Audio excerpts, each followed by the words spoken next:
একটা কথা বলছিলাম না কালকে থেকে, যদি আমরা সকালে উঠতে দেরি করি তোমরা দেখবে সমস্ত কাজ লেট হয়ে যায়। যেমন আমি সকালবেলায় তাড়াতাড়ি উঠি, কাজ সেরে আমি হসপিটাল ঘুরে চলে যাই। মোটামুটি ধরো আমার 12টার মধ্যে আমি বাড়ি চলে যাই।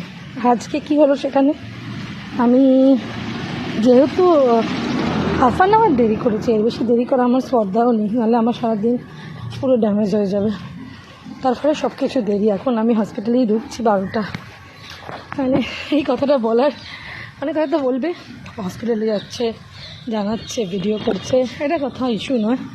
ইস্যু এটাই বলতে চাইছি আমার বন্ধুদের, আমার পরিবারের সবাইকে, ফেসবুক, ইনস্টাগ্রাম, হোয়াটসঅ্যাপ, যারা যেখান থেকেই দেখো, এই সকালে তাড়াতাড়ি উঠলে শুধু দিন ভালো যায় না, আমরা প্রত্যেকটা কাজ খুব সুন্দরভাবে গুছিয়ে শেষ করতে পারি। আর যদি সকালে আমরা তাড়াতাড়ি না উঠি তাহলে দেখা যাবে আমরা প্রত্যেকটা জিনিস ঠিক করে পারলাম না করতে। তো যাই হোক, আমি তো এসে গেছি, এবার আমি ঢুকে যাব।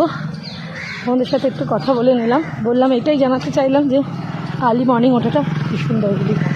চলো বাই।